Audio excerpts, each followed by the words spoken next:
कल्ब आज़म साहब, माओं को अपने दिल बड़े कर लेने चाहिए जब वो अपने बेटों को ब्याहने लगें। जब वो अपने बेटों की शादी करने लगें तो उन्हें ये बात जान लेनी चाहिए कि जितना हक मेरा है अपने बेटे पर, उतना हक ही इसकी बीवी का भी है। ये बात याद रखिए कि जो हुकूक और फ़राइज़ बीवी पूरे कर सकती है वो माँ पूरे नहीं कर सकती, और जो माँ पूरे कर सकती है वो बीवी पूरे नहीं कर सकती। हमारे यहाँ बहुत ज़्यादा मसाइल अभी इस वक्त जो नौजवान नस्ल, नौजवान बेटियों के, नौजवान लड़कियों के आ रहे हैं वो ये है कि अगर बेटा अपनी बीवी के साथ खुश है तो माँ को जाने क्या सोचती है, यानी सास को जाने क्या सोचती है, वो लड़ाई कर लेती है। गलती होती है लड़की की, नासमझ होती हैं लड़कियाँ, उनकी गलतियाँ होती हैं, लेकिन माँओं को यानी सास को माँ का किरदार अदा करना चाहिए। माँ को बड़े दिल का मुजाहरा करना पड़ेगा। अगर वो बेटे का घर बर्बाद कर देंगी इस बात की ख्वाहिश में कि उनका बेटा उनसे दूर ना हो, तो यकीन कीजिए वो कोई अच्छा काम नहीं करेंगी। माएँ अपने बेटों के घर बर्बाद ना करें, और बेटों को भी चाहिए कि वो बैलेंस करना सीखें। वो अपनी बीवी और माँ को एक दर्जे पर लाकर या एक दूसरे के आमने सामने लाने की प्रैक्टिस कभी ना करें, और जान लीजिए ये चीज़ हमारी सोसाइटी को तबाह व बर्बाद कर रही है। माएँ अपनी बहुओं पर तावीज़ करवाती हैं, अपने बेटों पर तावीज़ करवाती हैं, जाने क्या क्या होता है।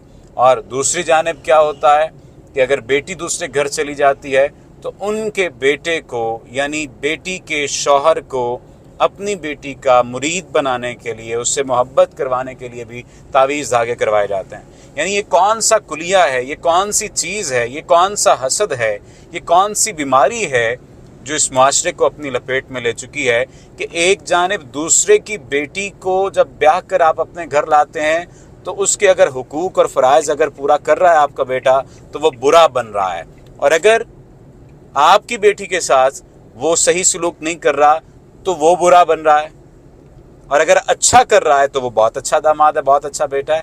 आप अपने बेटे को किसी का अच्छा दामाद क्यों नहीं बनने देती? अपने बेटों को अच्छा दामाद बनने दें, अपनी बेटियों को अच्छी बहुओं बनने दें। और मैं एक बात वाज़ेह तौर पर आपसे कह दूं कि अपने बेटों का घर तबाह करके आपको सुकून नहीं मिलेगा। ये जो माएँ धमकियां देने लग जाती हैं ना कि तुम इसको छोड़ दो वरना मैं मर जाऊंगी, अरे भाई क्यों मर जाएंगी?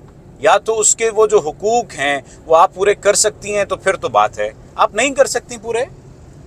आप कहेंगे कि मैं आज सर जो है इतने गुस्से में क्यों हैं, वो इस वजह से दुख में है, तकलीफ़ में है कि आज मेरे पास एक केस आया, कल एक केस आया, उससे पहले एक केस आया, और वो बच्चियाँ तकलीफ़ में थीं, वो दुख में थीं, उनके घर टूटने के करीब आ चुके थे।